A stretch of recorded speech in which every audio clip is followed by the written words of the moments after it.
Thanks, everyone, and thanks to B&H for having me here. My name is Thomas Kim. Let me get the clicker. Here you go.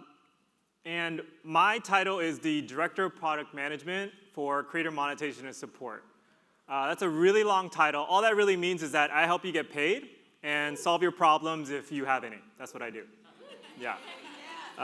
So if anybody's ever got a check from YouTube, that came from my team.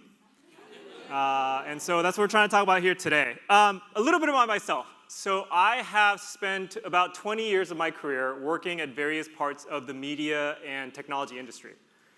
Earlier in my career, I was working for some very large media conglomerates, and the question was, what is this internet thing and this user video thing going to do to our industry?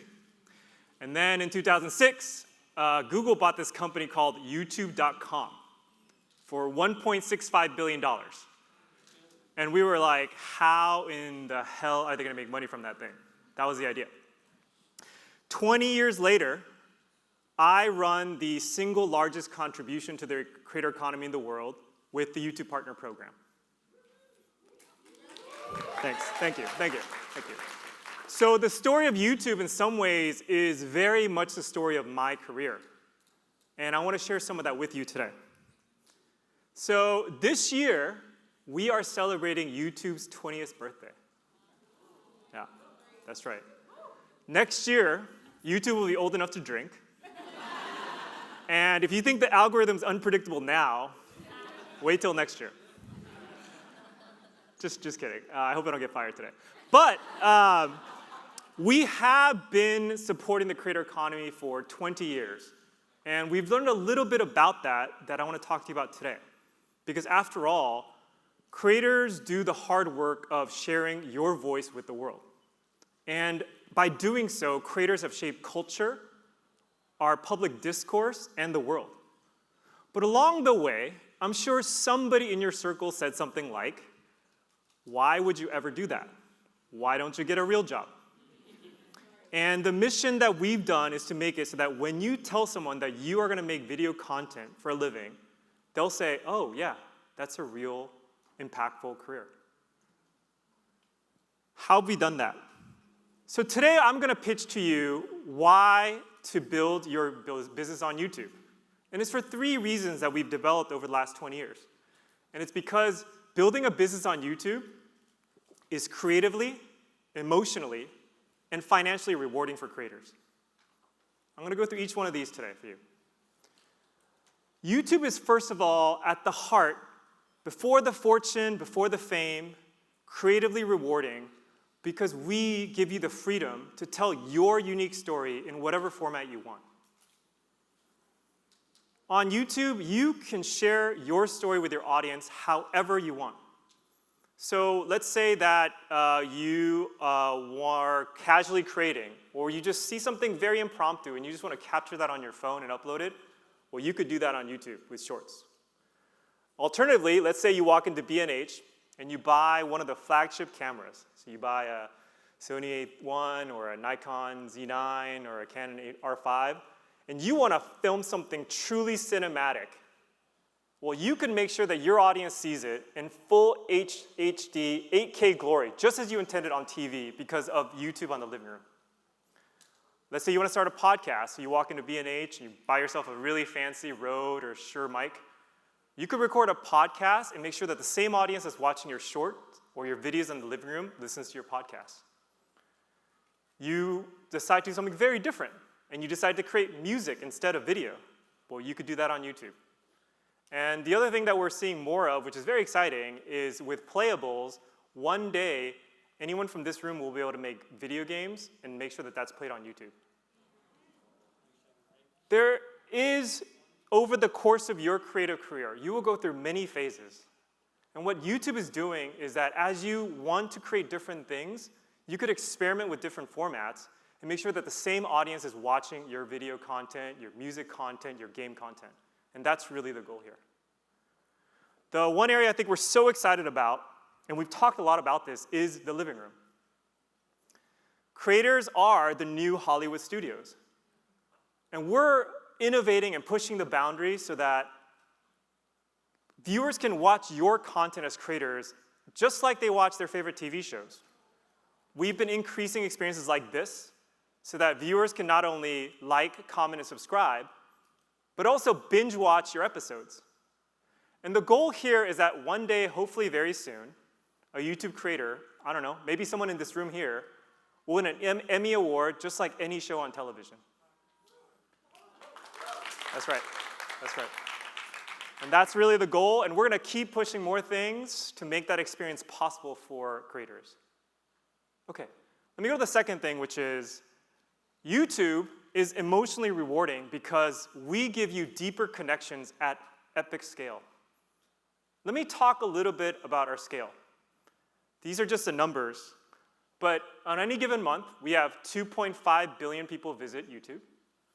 On any given day, there's 70 billion hours of YouTube Shorts that are watched. But on top of that, we are now the #1 streaming platform in the United States. And we are also the #1 most used podcast in the United States. What these numbers mean to you is actually the following, which is that if you want to create anything, there's an audience on YouTube for you. And that's what we built over time, so that you can find this epic audience for whatever you want to create. But it's not just the sheer numbers, it's the deep connections that you form. If someone is willing to, say, watch a 30-second short of yours, and then watch a 20-minute video, and then tune into an hour-long live stream, or listen to a 3-hour podcast by you, well, you know that they are your true fans. And that's all possible on YouTube. And we help create these deeper connections with a number of features. Like, for example, we've recently launched an experience where fan communities can initiate fan comments that are used to talk about your content among other fans. We've leveraged the power of AI, so you could mine comments for insights of things that your viewers might be interested in. We're also leveraging the power of AI so to make it easier for you to reply to those comments, because I know sometimes that could be very overwhelming. The last thing is a very, very favorite feature of mine called Hype. And Hype was this idea that for creators that are a little bit smaller, say less than 500,000 subs, your fans can hype you, and if you receive enough hypes, we'll promote your content to new viewers. And the idea there is that your fans have a shared role in your success. Now, I'm going to get to the part that probably people want to hear about, which is the money. Let's talk about money. So YouTube is the most financially rewarding platform because we have the most ways to make money, and we pay out more than any other platform in the world. Earlier in the days of YouTube, there was this idea to create something called the YouTube Partner Program. And the genius idea at the time was this idea that, hey, you know how we can get people to upload more videos? Why don't we share 55 cents from every dollar we make on ads and share it with the people that are brave enough to share their voice? This was the idea back in 2007. And the idea therein is this contractual commitment that we've made to our creators, that YouTube only succeeds when creators succeed. And that has been the foundation of countless creator businesses that have spanned multiple decades. And I'm proud to say that YouTube has paid more than $70 billion to creator, artists, and media co's around the world over the last 3 years.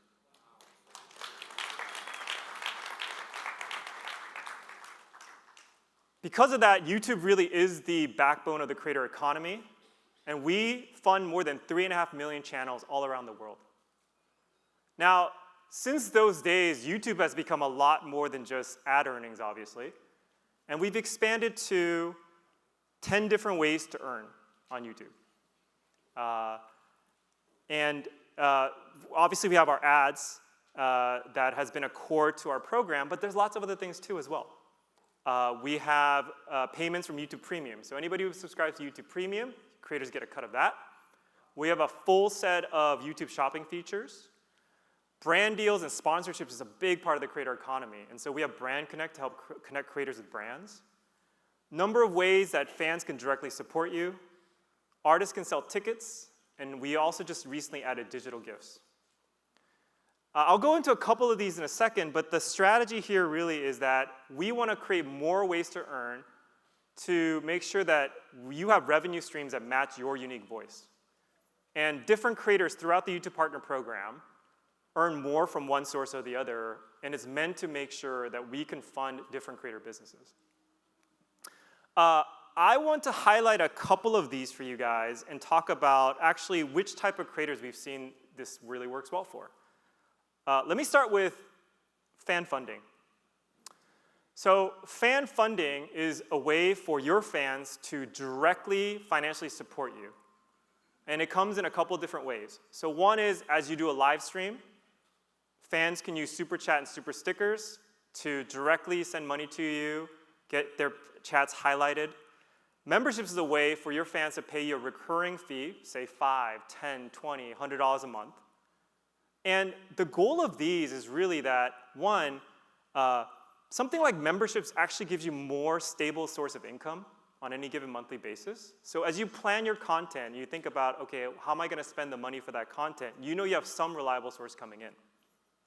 The second thing is that we found over time that small and mid-sized creators actually tend to make a significant portion of their earnings through fan funding.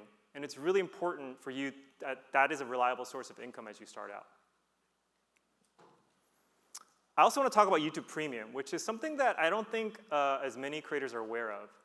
So how many of you actually subscribe to YouTube Premium? Great. Well, you are one of 125 million users across the world that subscribe to YouTube Premium. And for every dollar we get from that, we take a portion of it and share it out with creators. And we're very excited that we actually just launched this last month with Premium Lite, which is actually a lower cost version of Premium. You don't get all the features, you don't get the music app and things like that, but it's at a much lower cost. So we believe that this is really going to grow the subscriber base and actually create more earnings opportunities for creators. The nice thing about Premium is the following. Ad rates, as you guys know, tend to fluctuate, right? Q4 is higher, Q1 it tends to go down. YouTube Premium earnings are very stable, right? Because it's monthly payments from users. The second thing about Premium is that for those of you who've faced things like brand suitability, yellow icons as is known, that does not actually factor into Premium. It's just based on how much the users watch your video. And so for creators that tend to make things like edgy content, we actually find that Premium is actually a very high source of income for them as well. And again, a way for us to diversify the earnings portfolio to cater to different creators. I want to talk about shopping. So we've made a lot of investments here because a couple of things. One, YouTube is the #1 trusted platform when it comes to product information and product reviews. Users really trust YouTube creators when it comes to products. And we wanted to unlock this by allowing you access to affiliate commissions. And today, we have more than 4,000 merchants participating in the YouTube affiliate program. And so for Shopee creators, this has been a very instrumental part of their earnings portfolio, and we're growing that even more. But beyond selling third-party products is also the fact that creators are growing their own consumer brands. And I believe that in this room today, someone's going to make a multi-million-dollar consumer brand from their own videos. And we are allowing that by letting you sell your products directly onto YouTube so that we remove some of the friction for your users to purchase products. So between the ability to sell your own products, the ability for you to build your own consumer brands, as well as recommending the products that you trust to your viewers, we have a full suite of portfolio of shopping products to unlock money for you. One other thing I want to highlight. This literally came out today.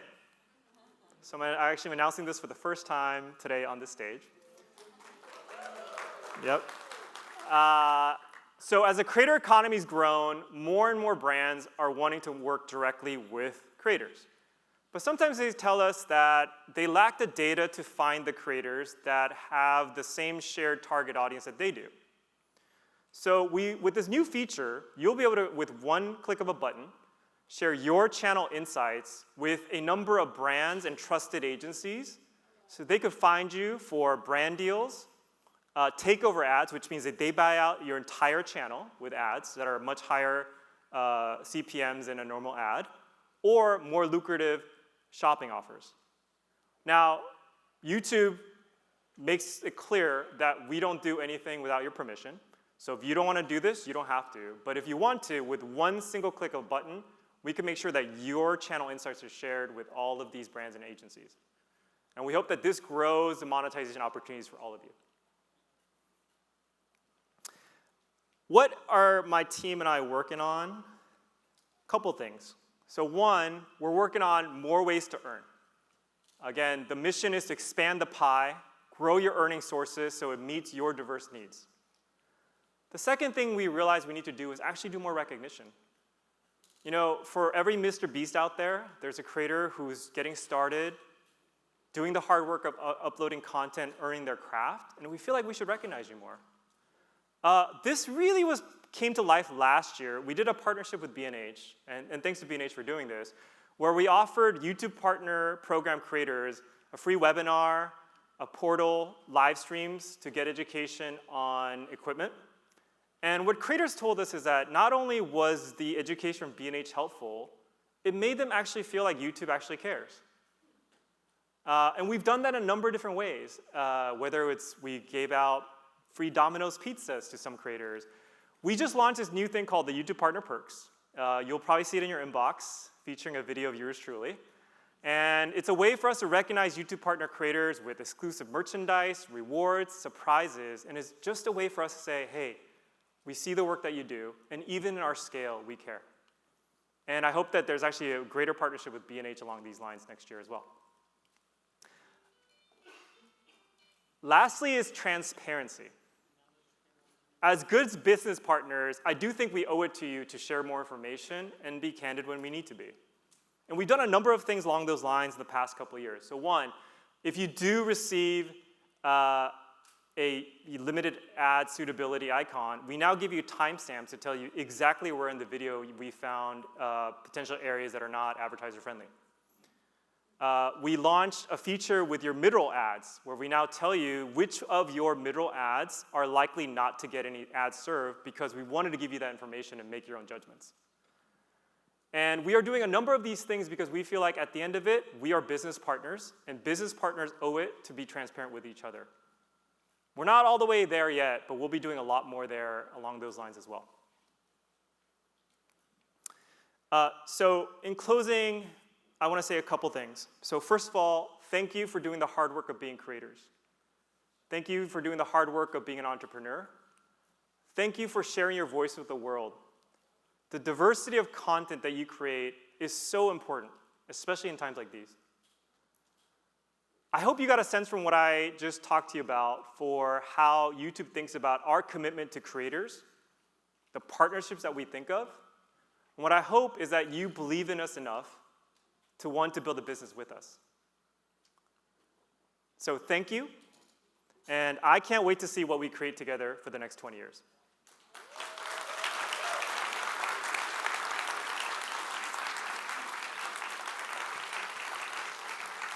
So in the spirit of transparency, I'm going to leave 25 minutes for Q&A. And I'm going to bring up a couple of my colleagues here, Jody, Amanda, and Chelsea.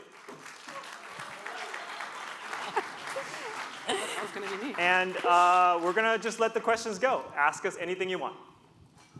All right, guys, while people are raising their hands, why don't you each give us an introduction and tell us who you are and how you work with YouTube? Yeah. My name's Jody, and I work on the creator acquisitions team at YouTube. So I work with creators all like you, one-on-one, and help support your journeys on YouTube. Amazing. Hi, I'm Amanda. I am a strategic partner manager on our creator third parties team. So I was lucky enough to work with B&H and that Perks program Thomas was talking about, and work with management companies, talent agencies, service providers. So any company that helps creators fuel your business.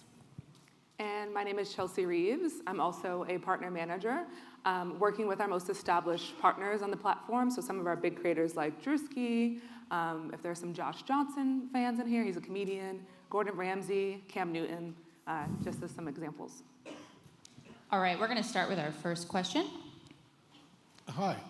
I've been a YouTube partner since 2008, but I have not been. Yeah. Woo! But I have not been posting for the past couple of years. Somebody approached me to purchase my CMS, which I don't think is legit. Yes. And what it did was it made me say, okay, I want to go back into the platform. Okay. What do I have to do to get my platform running again? Well, I think, first of all, thanks for not taking that offer. We have seen instances where, given the $70 billion at stake, a lot of abuse is coming into the system and, using CMS to do that. So thanks for not selling your CMS access.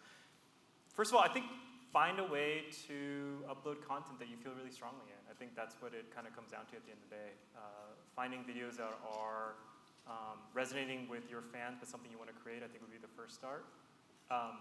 Given that you have your CMS access, I think you should have monetization issues, right? I just need to, I don't know how many videos I have to upload. I'm not sure how many videos I need to upload to have that engine start up again. It should say in your studio, like it'll start tracking again towards you meeting the goals to get into the YPP. Yeah, at a high level, to get into the program, you need 500 subscribers. You need either 3,000 long-form video watch hours or 3 million shorts views. That opens up access to a couple of the monetization features. And then if you grow more and you have 1,000 subscribers, 4,000 hours, or 10 million views, you get access to the full portfolio of 10 things to earn. And again, if you go to Studio, we have a whole tracker that shows you how close you are, and that'll give you some indication what to do. But those are the requirements. Well, I'm into the second part. Okay. 8,000 subscribers and about 4 or 5 million views. Okay, great. So you're getting there. Okay. Congratulations. Yes. All right, we're going to move on to our next question.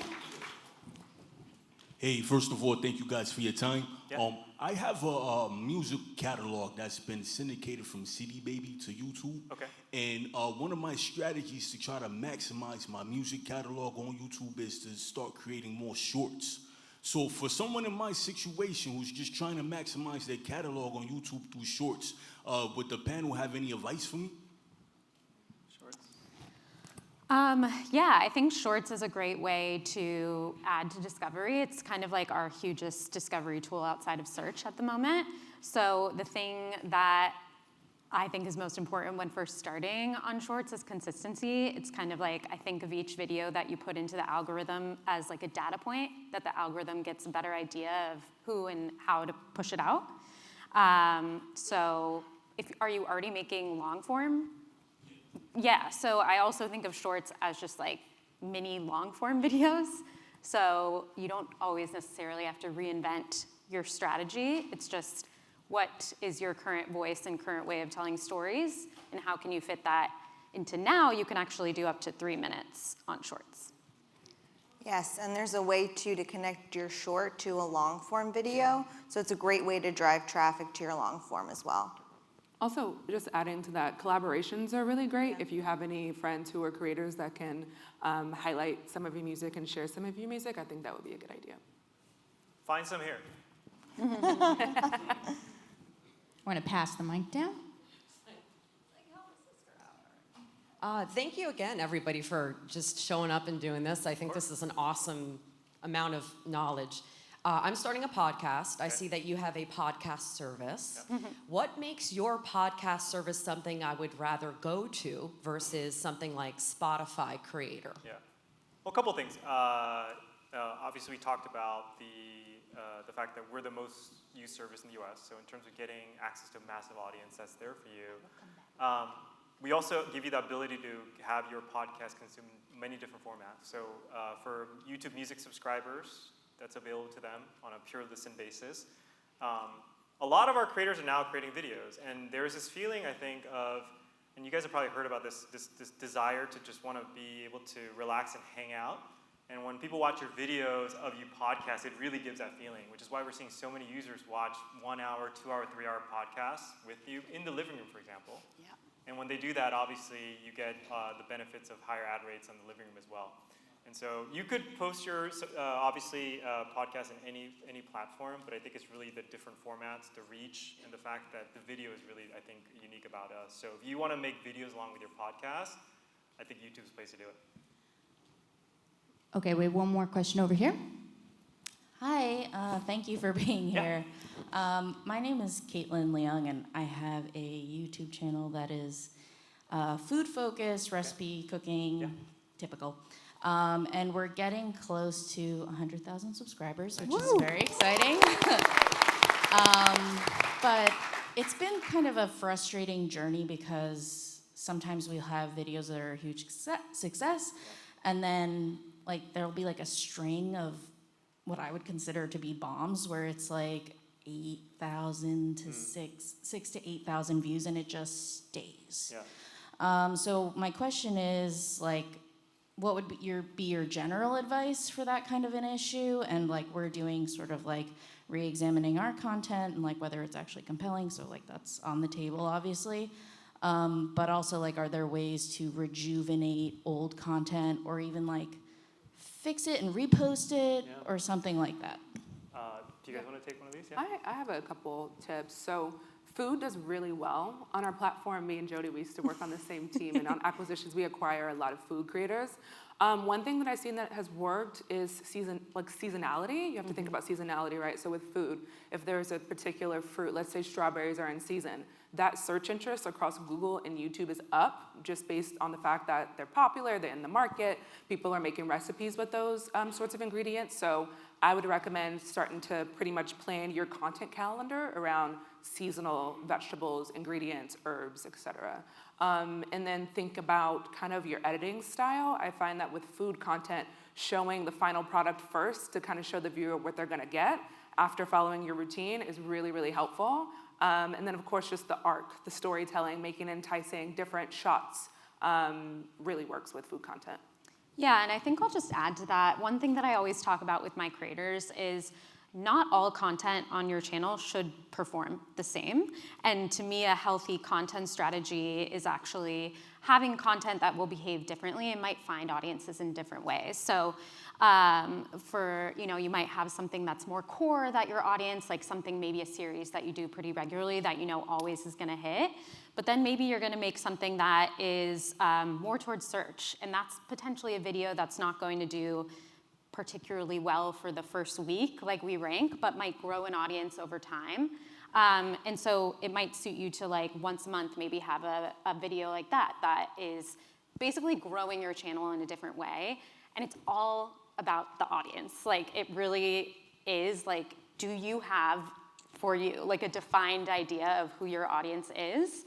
And how would that audience come across your content and make videos for those specific use cases? You know, real quick, you said that I make food content as typical. I'm sure it's not typical actually, and I think there's probably something very unique that you do, and that's what I really lean into because there's a lot of people, creators making food content on YouTube. So I think what people are looking for is like, what is it that's unique to you?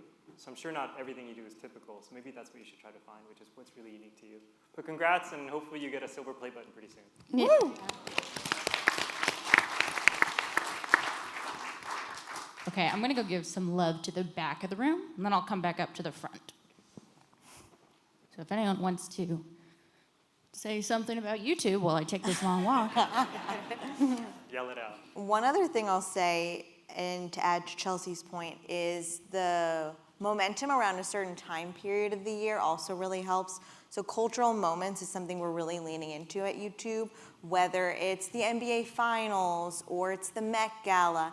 And there's so many ways to tie in food, for example, to that, whether it's a specific recipe that's related to that event. And that just naturally drives traffic as well because audiences are craving that kind of content in that moment. So definitely lean into what's going on the platform. Typically, YouTube also curates content for those specific moments. So definitely encourage you to lean in there because that's what audiences are craving in that moment. Another thing I'll add to that too is that the audience behavior we see when people are watching YouTube is that they're not just watching one video about how to make the best chocolate chip cookie, they're watching 12. Totally. So watch YouTube, be a fan of YouTube, and if there are creators within your space that you're really inspired by, as Thomas said, like you have your own voice, and so you can do your version of that video, and I don't really see it as copying particularly. It's just kind of like the way that YouTube audiences understand content. thank you so much. This is super interesting. My name is Vanessa, and I wanted to know if you could elaborate more on the shopping aspect. Is that something that someone has to be within the program for? Yeah, so again, all access to monetization features has to go, you first have to be a YouTube partner because again, that's us saying that we trust you enough to monetize with you. So if you're a YouTube partner program member, you get access to shopping features. And are you trying to sell your own brand or third-party brands? Third-party brands. Okay, there is a requirement. I think you have to have at least 10,000 subs to qualify for that. But once you do, you should be able to get a ability to tag products in your video, and then when you do, you'll see different affiliate offers. And when your viewers watch your video, you'll see, you guys have probably seen this on the left, it kind of says like view products. So you'll see that pop up, and then when viewers purchase product, you'll get a cut of that. Okay, and then can you give some best practices for being in that program and how best to sell, whether it's a live video or recorded video, please? Yes, sir. Yeah, with shopping, you can sell across shorts, long form video, and I just think it's the best if you have an authentic connection with the specific product. Like if you actually use it, you love it. Obviously, beauty, skincare, all those sorts of things perform really well. But just highlighting it and kind of make it enticing for viewers to want to try it and buy it, and just honestly believe in the product. I would say. I think lean into the thing. So one thing that we recently published is that 78% of U.S. viewers really trust YouTube creators when it comes to product recommendations. So I think they're looking for that you really believe in the product. You're not just selling the product, but you really believe in it. And I think that's what we see tend to do really well. Yeah, and YouTube, aside from Google, is the #1 search engine in the world. So I think that goes hand in hand with the idea that people are searching up things on YouTube before they buy something. So thinking of categorizing your content in that kind of way works really well. Also viral products too. Sometimes you're just like, is this too good to be true? Like the salmon sperm skincare right now. It's like, I'm sorry, I hope that's not controversial, but it is popular across a lot of platforms. So I'm checking the reviews like, does this really work? What are the before and afters? Before and afters too sell me a lot on products. So I think that's a good Very tip. much showing using the product, Yeah. I think. Does well. Hello, thank you guys for everything you've given out for us today. I hope you guys are doing well. I just have a question. So I'm struggling with my watch time. So I was wondering if you guys could give me any tips on how to better it. Are you doing shorts or long form or both? When we exit. Both. Okay, tell us more about your content. Yeah. What kind of content do you make? Sorry. I do lifestyle, also Okay. do mukbangs and vlogs. Okay, great. And are you how often are you posting? For my long form, it's like every 2 weeks, maybe 3. And then shorts, I do it 3 times a week. Okay, great. And how long have you been doing it that consistently? Since the start of this year. Okay, great. So it sounds like you've built some momentum, but a really strong way to build your YouTube audience is to have that momentum over a long period of time. So we see some creators take years to really build that momentum and then really grow. And that is because we are committed to making sure your audience feels that they're trusting your cadence and your audience knows when to expect, when you're gonna post, and that sometimes takes 6+ months for sure. So I'd say you've started a great momentum, which is awesome, but keep going and post in that cadence. You know, sometimes we see creators, which works really well for them, tell their audience when they're gonna post, what time they're gonna post, and make that a bi-weekly or monthly cadence. And building that trust with your audience really builds your audience and builds that momentum, and then you'll see your watch time likely grow.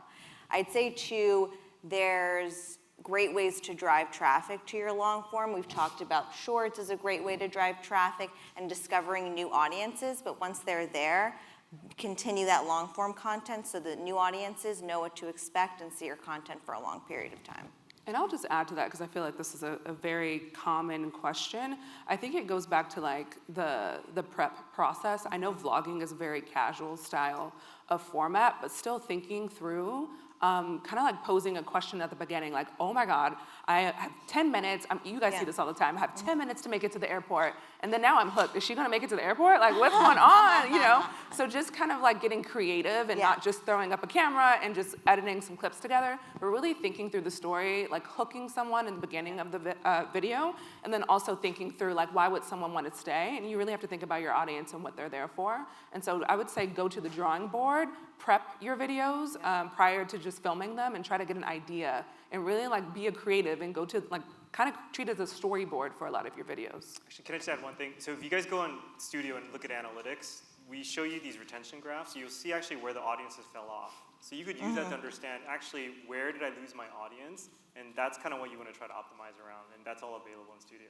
And one more thing is I would just say, once again, like be a student of YouTube. Totally. Go to the trending tab and watch those videos, see how different storytelling techniques are used to create things like hooks or even moments of engagement throughout a video, and you know, try and incorporate some of those things.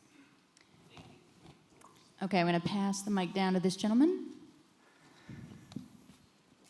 Hello, hello, hello.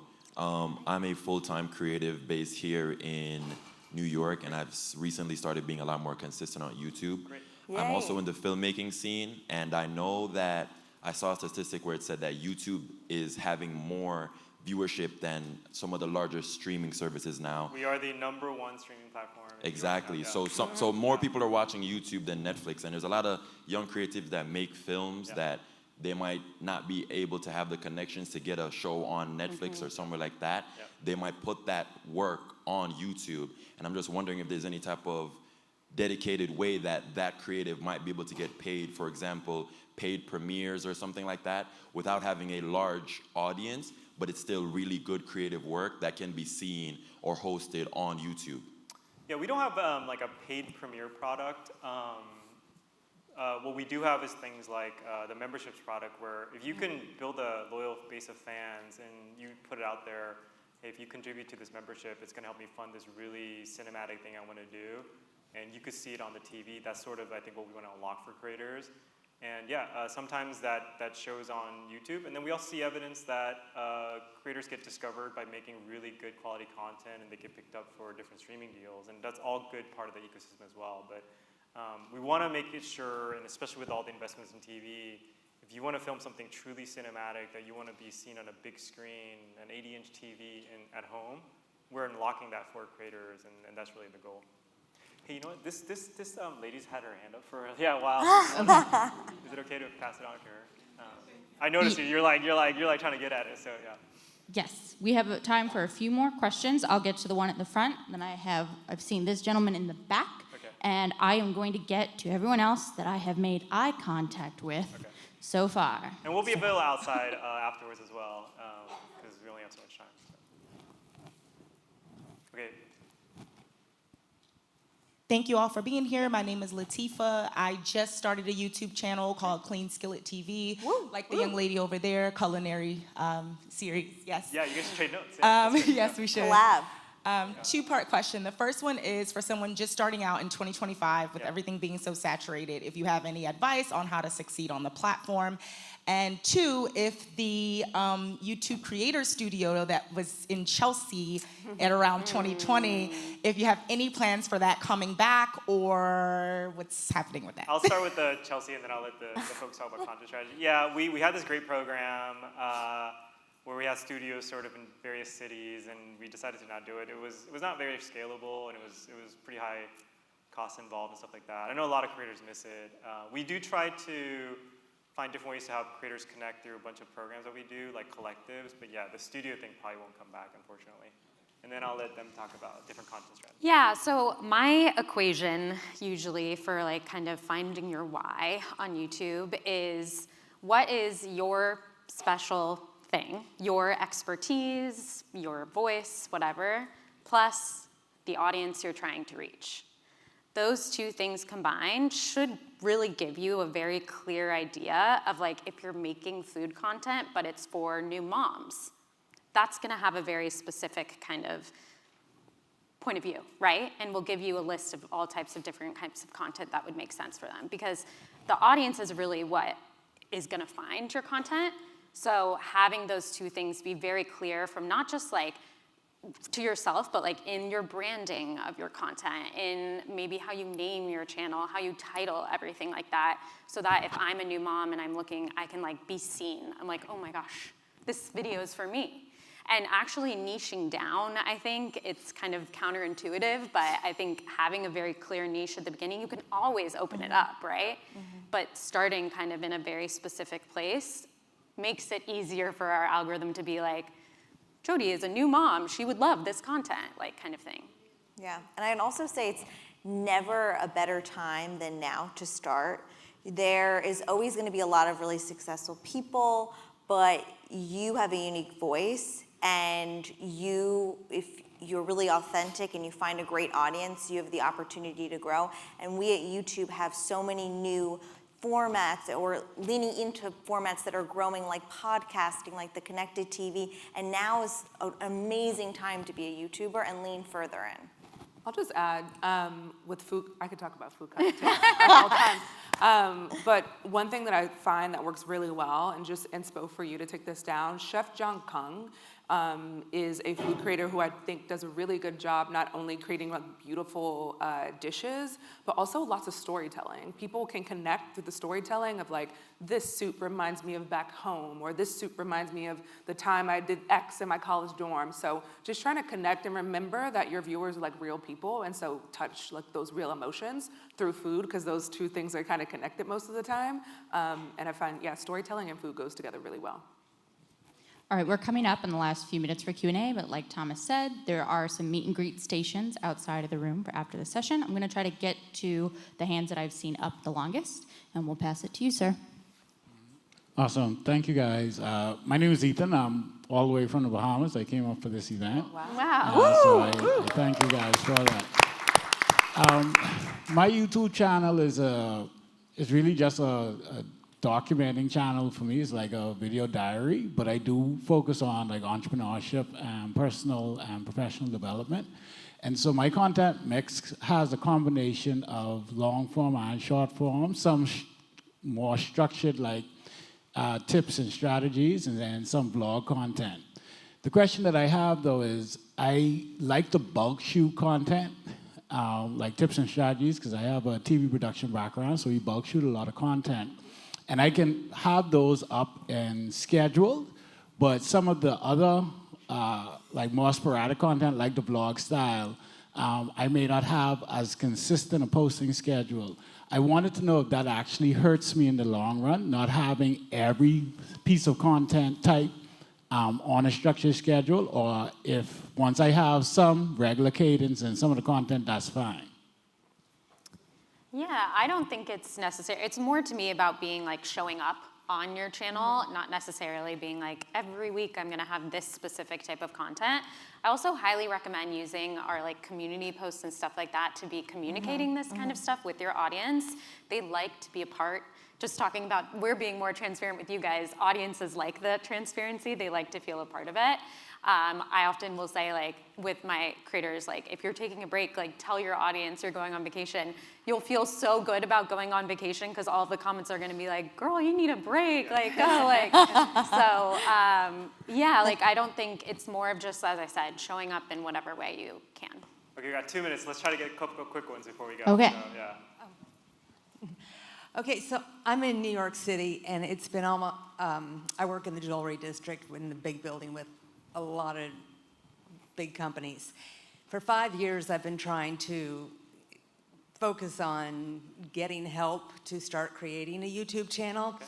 Most people in my industry are a little bit dinosaurs, and we don't have any tech people in our offices at all. And I've been trying for years to find people who in person can sit down remotely, and not remote, but with us, anybody in the building, to sit down and help us learn some of the YouTube stuff.